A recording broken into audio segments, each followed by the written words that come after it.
Oke, Assalamualaikum warahmatullahi wabarakatuh. Waalaikumsalam. Selamat siang dan salam sejahtera untuk kita semua.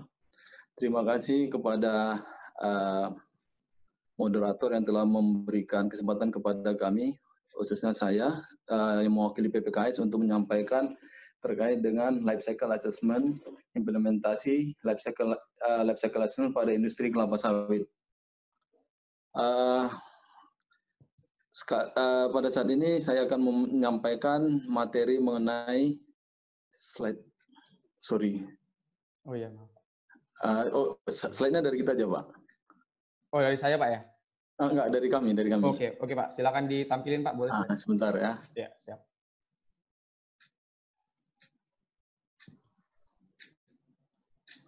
Oke.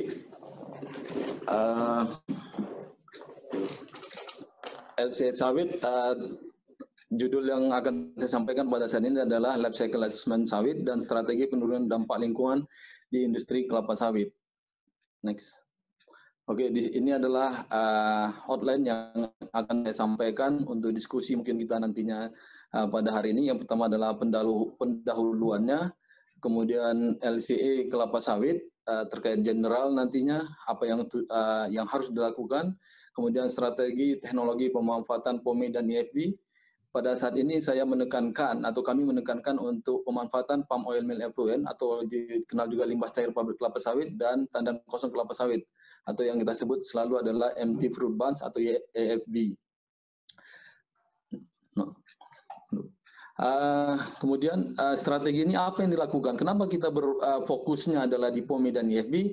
Karena menurut hasil penelitian kita itu ada hampir 77% emisi yang ada di per kilogram CO2 ekivalen per CPO itu berasal dari POME dan IFB menurut penelitian kita tahun 2009. Nanti akan saya jelaskan di next slide-nya. Kemudian yang keempat adalah LCA teknologi pemanfaatan POME dan IFB-nya. Apa yang LCA-nya kita hitung dari situ. Dan terakhir adalah penutup. Oke, ini saya bicara sedikit mengenai statistik kelapa sawit data 2019 yang kita ambil dari sumber PPKS sendiri. Kemudian ada data Gapki dan juga di Jenbun tahun 2019 bahwasanya total luas lahan perkebunan kelapa sawit itu sekitar 16,38 juta hektar dengan rata-rata produktivitas nasional sekitar 3 ton CPO per tahun. Kita lihat di gambar adalah porsi luas. Kalau kita breakdown lagi, dari 16 jutaan hektar itu 53% adalah perkebunan swasta, dan 40% adalah perkebunan petani, dan 7% adalah perkebunan negara. Dan kalau kita lihat dari total itu semua, total produksi kita ada 51,8 juta ton. Dan ekspor CPO kita itu kalau yang diekspor adalah 72%. Dan pemakaian dalam negeri tentu adalah sisanya. Dan angka ini itu sangat mendukung untuk pemerintah karena menguntungkan kepada devisa negara itu mencapai sekitar 19 miliar US dollar. Oke, kita lihat tadi kalau dari pendahuluan yang kita sampaikan tadi sebelumnya adalah banyak keuntungan yang mungkin pendapatan dalam bentuk pendapatan untuk negara kita, untuk negara Indonesia. Tetapi walaupun gitu, tetapi ada pro dan kontra sebenarnya di kelapa sawit. Khusus untuk LCA pasti berkaitan dengan lingkungan. Dalam hal ini kita mensimpulkan atau menyederhanakan apa-apa saja yang menjadi pro dan kontra itu. Yang pertama adalah kita tahu tadi kalau pro-nya, positifnya untuk kita adalah peningkatan perekonomian rakyat, masyarakat, peningkatan pendapatan daerah, dan pemicu perkembangan sarana dan prasarana daerah terpencil. Kita tahu memang sentra sawit ini sudah terbukti sebenarnya. Itu seperti di Sumatera Utara banyak kota-kota baru yang terjadi ataupun yang ada setelah adanya sawit. Seperti di Riau, di Sumatera Utara, dan sebagainya. Artinya ada dampak ekonomi yang jelas.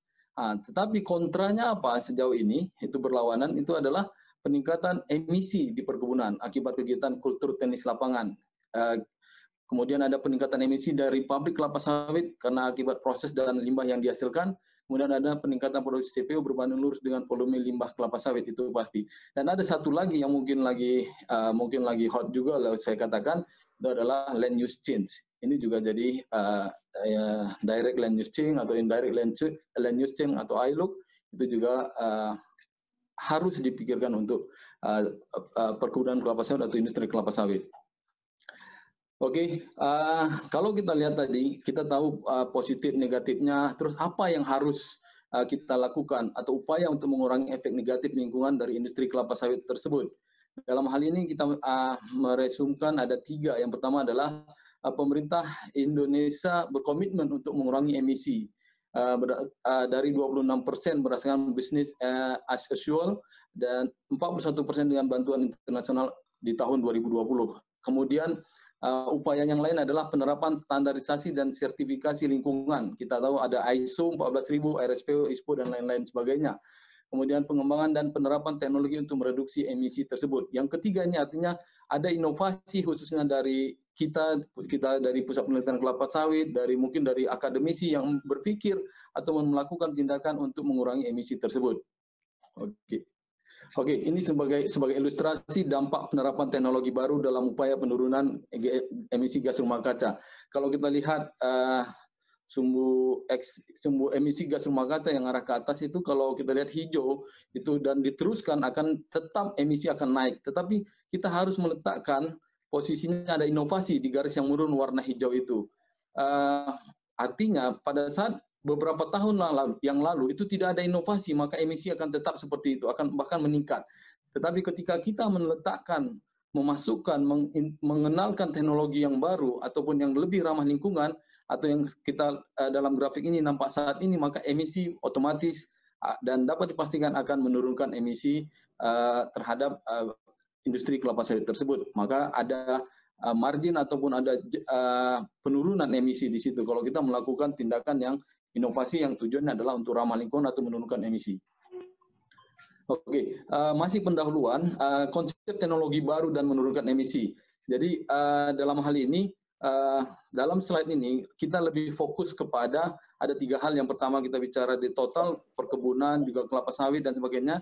Dan hal-hal yang baru tadi kalau kita lihat dari grafik, apakah inovasi ataupun teknologi yang ramah lingkungan yang sudah dilakukan di Indonesia beberapa tahun belakangan ini. Yang pertama sudah pasti adalah methane capture, kemudian ada pembangkit listrik. Kita tahu memang di pabrik kelapa sawit juga sudah menggunakan boiler yang CHP, Combined Heat and Power, dan juga ada menghasilkan biogas. Kemudian optimalisasi kinerja PKS. Kita tahu optimalisasi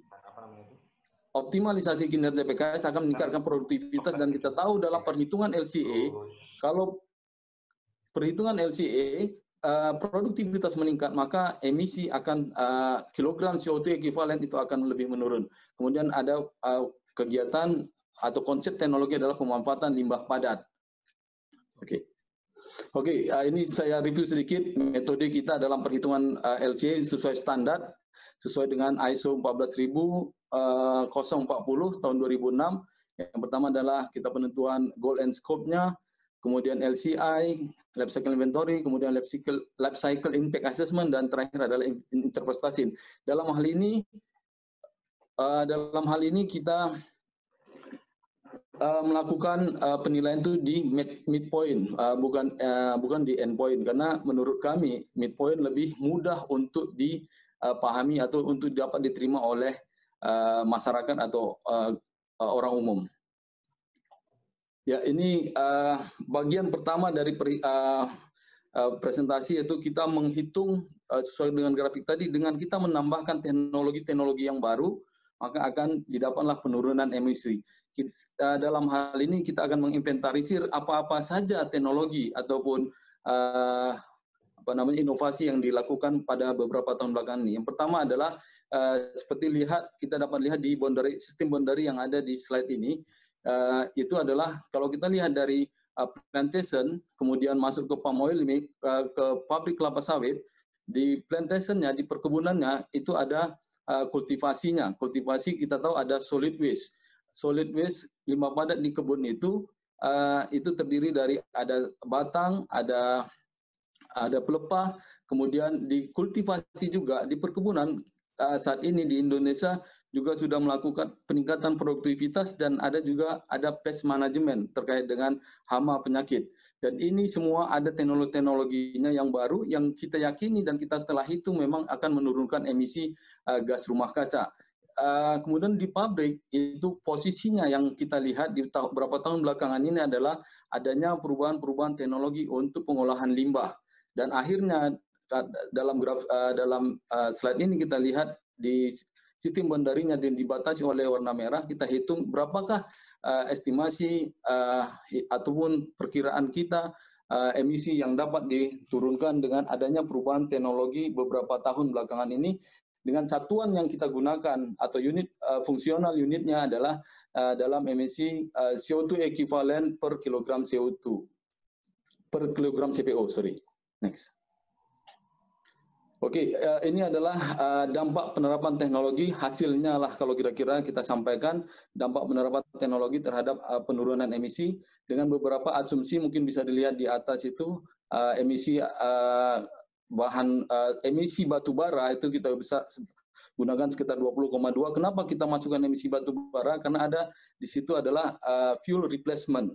Kalau kita tahu dari tandan kosong dari cangkang itu dia replacement atau menggantikan posisi batu bara. Kita ada asumsi di situ terkait dengan teknologi replacement. Kemudian ada asumsi kita adalah tentang calorific value-nya cangkang dan sebagainya. Oke, kalau kita lihat dari hasil ini di grafik ini, seperti kita tahu critical point emisinya pertama adalah produktivitasnya. Kalau kita lihat beberapa tahun yang lalu ataupun dengan data-data yang kita dapat adalah produktivitas CPO kita itu antara 2 hingga 5 ton per hektar per tahun. Dan dengan adanya praktek yang lebih baru, yang lebih dengan kultur teknis yang bagus, dengan pemupukan dan sebagainya, produktivitas meningkat sekitar 4 hingga 7 ton per hektar. Dari peningkatan produktivitas ini, maka akan membawa penurunan emisi per kilogram CPO akan 50% akan lebih rendah dari perhitungan-perhitungan sebelumnya. Kemudian kita lihat perubahan teknologi yang belakangan ini adalah terkait dengan limbah cair atau POME. Kalau kita tahu selama ini perusahaan sawit itu menggunakan open lagoon, kolam terbuka, tanpa ada proses methane capture atau composting dan sebagainya, itu akan meningkatkan emisi. Kita tahu bahwasanya 77% emisi per kilogram CPO itu berasal dari tankos dan POME. Kalau ini kita rubah teknologi POME menjadi methane capture, akan menurunkan sekitar 8,7% CO2 ekuivalen emisinya per kilogram CPO. Data ini nanti akan saya breakdown lagi di slide berikutnya nanti. Kemudian tandan kosong biasanya adalah disebarkan di lapangan, sistem dumping seperti itu, dan saat ini beberapa perusahaan sudah merubahnya menjadi pupuk atau menjadikan energi. Walaupun energi sendiri kita tahu ada permasalahan-permasalahan tersendiri ketika tangkos itu kita bakar untuk menghasilkan energi. Dari hitungan kita, dengan perubahan teknologi di tandan kosong itu akan mereduksi sekitar 18,7% emisi CO2 per kilogram CPO. Kemudian kita lihat lagi adalah cangkang, sel. Sel cangkang itu memang kalau dulu memang dia masih dikirim atau jadi pengeras jalan yang dilakukan di kebun-kebun, tetapi cangkang ini sekarang adalah produk yang sangat baik ataupun yang memang dicari orang seperti Jepang dan negara-negara lain yang bisa menggantikan cangkang ini sebagai batu bara. Jika ini dilakukan, artinya cangkang digunakan untuk menjadi energi replacement untuk batu bara, maka akan menurunkan sekitar 0,22 kg CO2 ekuivalen per kilogram CPO. Kemudian kita lihat di perkebunan terkait dengan batang dan pelepah. Ini biasanya dibiarkan, dan teknologi belakangan ini adalah dengan memanfaatkan pelepah dan batang itu untuk produknya yang bagus, seperti pelepah untuk pakan ternak. Batang sekarang ini kita sudah ada menggunakan sebagai seperti gula merah atau produk-produk lain, itu bisa menurunkan emisi CO2 CPO itu sekitar 20 hingga 22%. Kemudian pest management terkait dengan hama, itu biasa dulu itu kita menggunakan, atau Indonesia umumnya industri menggunakan berasal dari chemical. Dan sekarang kita sudah mengenalkan produk-produk yang ramah lingkungan, seperti menggunakan untuk tikus dia menggunakan Tito alba, burung hantu, ya dia menggunakan natural predator atau menggunakan kucing atau menggunakan bahan-bahan yang memang ramah lingkungan. Dan ini perhitungan kita akan menurunkan emisi sekitar 0,5% CO2 ekuivalen per kilogram CPO. Kemudian ada satu hal lagi itu di pabrik. Kita tahu di pabrik ini adalah lossesnya. Losses di pabrik memang standar Indonesia itu sekitar 1,65%, dan jika ini diturunkan, dan ini juga sudah dilakukan oleh beberapa perusahaan pabrik kelapa sawit yang menurunkan losses minyak di pabrik itu dari, kalau kita tahu standar 1,65%, dan sekarang mereka sudah bisa menurunkan losses sekitar menjadi 1%, bahkan ada yang bisa 0,1% losses. Kalau dia 1% losses standar 1,65, artinya ada peningkatan produktivitas sekitar 0,65% per ton TBS, tandan buah segar. Maka dari perubahan itu saja, jika pabrik kelapa sawit melakukan efisiensi dalam rendemen atau oil extraction rate-nya, itu akan menurunkan emisi itu sekitar 0,44% ekuivalen per kilogram CPO. Data ini sudah kita publish kemarin di Jurnal Ecology, Environment, dan Conservation, dan baru publish di bulan Juni yang lalu. Oke, next. Oke, ini dasar kita. Sebenarnya kita sudah melakukan penelitian terkait LCA ini, walaupun dulunya juga di awal tahun 2000-an kita sudah memulai, dan pada tahun 2009 kita ada kerjasama dengan beberapa peneliti dari Eropa, khususnya dari Jerman. Data ini menunjukkan apa yang saya katakan tadi adalah, kalau kita breakdown, kita lihat emisi, total emisi per kilogram CO2 itu adalah sekitar 460 kilogram CO2 ekuivalen totalnya. Dan kalau kita lihat dari total itu, emisi berasal dari tandan kosong yang dibiarkan ke areal tanaman, dan juga pome, limbah cair yang diolah dengan menggunakan open lagoon, itu 77% itu berasal dari dua benda itu, yaitu dari pome dan dari tankos yang tidak di treatment, diolah dengan baik, seperti itu.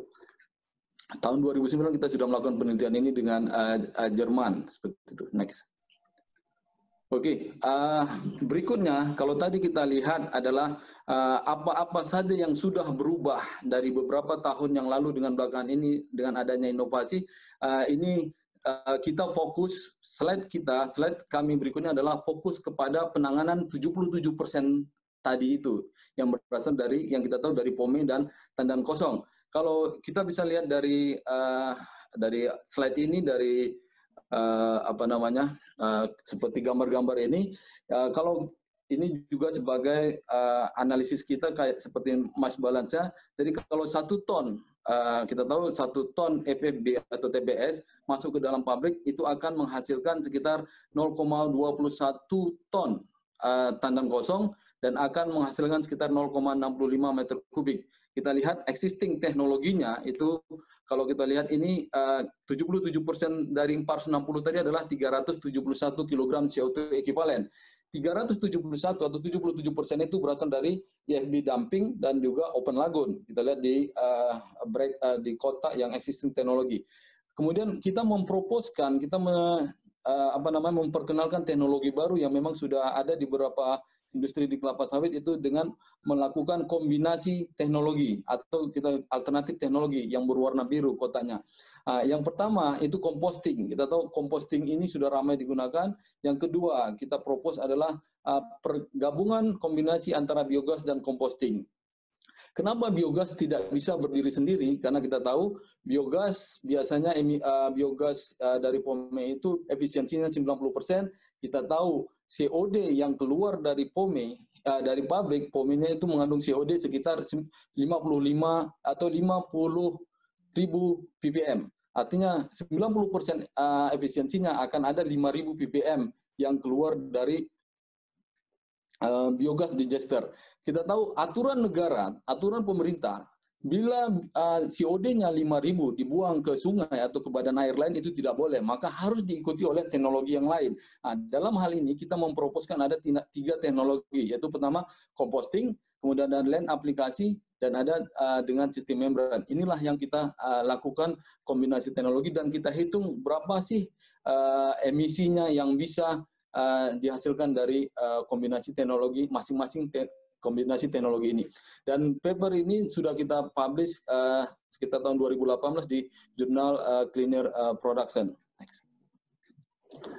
Oke, terkait dengan tadi kita memproposkan beberapa teknologi, ini adalah kita tahu LCA kita harus mengikuti prosedurnya sesuai dengan ISO 14040 itu.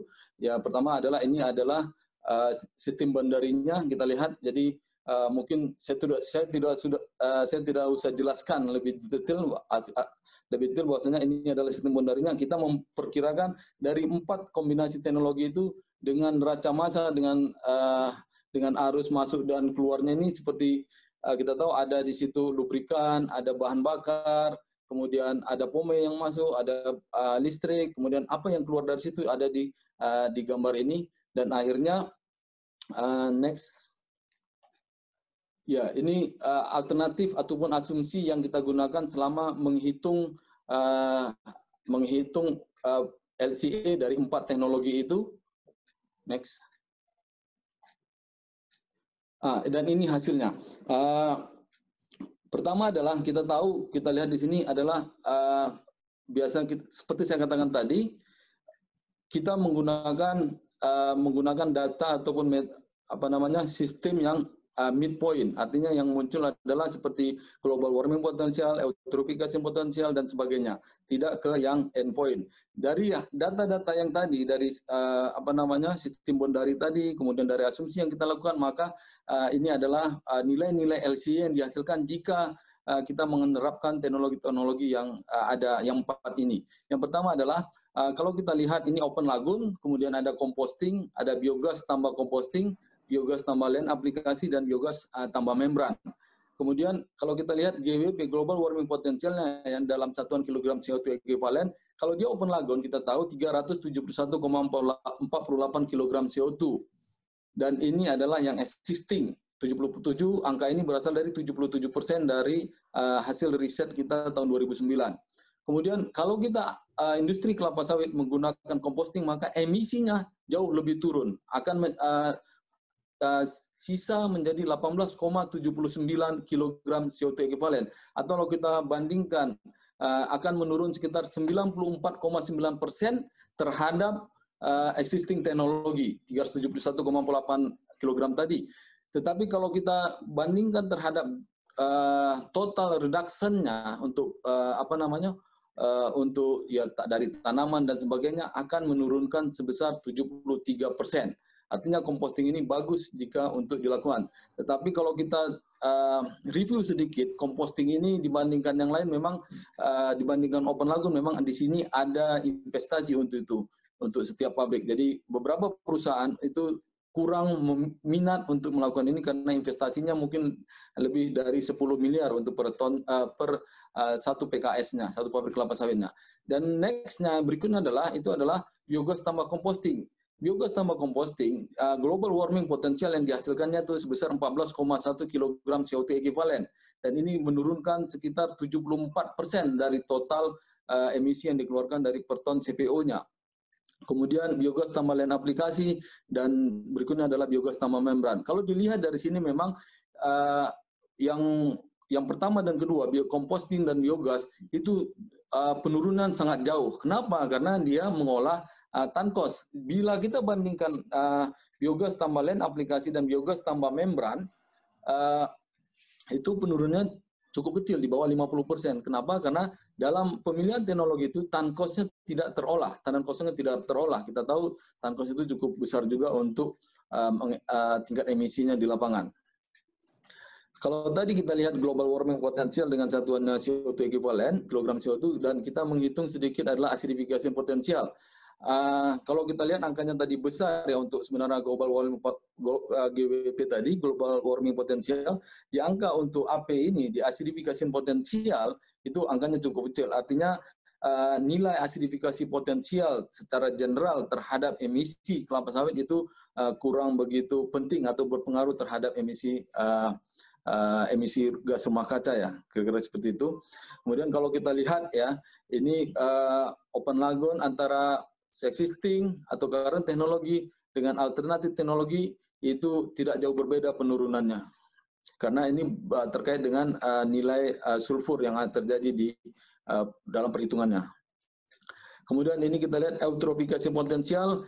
Kalau kita lihat teknologi composting dan yang menganut composting itu emisinya pasti akan nol, artinya akan penurunan sekitar 100% jika dia memilih composting. Dan jika dia menggunakan bukan composting, baik biogas lain aplikasi atau biogas membran, itu akan ada penurunan sekitar 20 hingga 22%. Next. Terakhir adalah toxicity potensialnya. Itu sekitar kalau composting memang akan ada penurunan 100%, dan jika dia tidak memilih composting atau hanya menggunakan biogas, tidak ada penurunan human toxicity potensialnya. Oke, next. Saya kira itu untuk bahan diskusi kita yang dapat saya sampaikan. Mungkin nanti kita akan bicara lebih detail ketika diskusi. Dan sebagai penutup untuk sesi ini adalah yang ingin kami sampaikan adalah hasil riset LCA. LCA berguna untuk membantu pemerintah dalam menurunkan emisi gas rumah kaca dengan melakukan improvement teknologi. Hal ini sejalan dengan peraturan pemerintah dan untuk mendukung sustainable palm oil. Artinya kalau kita tetap membiarkan teknologi yang ada sekarang yang di industri kelapa sawit itu sama sekali tidak menurunkan emisi gas rumah kaca. Harus ada improvement, harus ada inovasi di situ. Kemudian yang ingin sampaikan sebagai penutupnya adalah perhitungan LCA perlu dilakukan dengan teliti, terutama terkait dengan product replacement. Karena beberapa hasil riset yang sudah dipublish kita lihat di jurnal internasional atau beberapa jurnal lainnya itu terkadang mereka tidak memasukkan emisi yang dihasilkan oleh produk replacement. Sebagai contoh tadi yang saya sampaikan adalah cangkang kelapa sawit yang dihasilkan dari kelapa sawit kemudian diekspor atau dikirim ke unit lain yang digunakan sebagai energi, tetapi dalam perhitungan LCA yang disampaikan itu tidak menurunkan emisi gas rumah kaca yang terjadi di industri kelapa sawit. Ini satu mungkin harus direview ulang jika kita melakukan perhitungan LCA terhadap industri kelapa sawit. Demikian yang dapat saya sampaikan. Terima kasih atas perhatiannya. Saya mohon maaf waktunya berlebih sekitar 5 menit lebih, Pak Moderator. Terima kasih. Assalamualaikum warahmatullahi wabarakatuh. Bisa setia Dakara TV. Dapatkan terus informasi seputar pendidikan, bisnis UMKM IKM, serta energi dan lingkungan. Dapatkan terus notifikasi dari YouTube channel Dakara TV. Jangan lupa subscribe, like, comment, and share YouTube channel ini. UMKM semangat, UMKM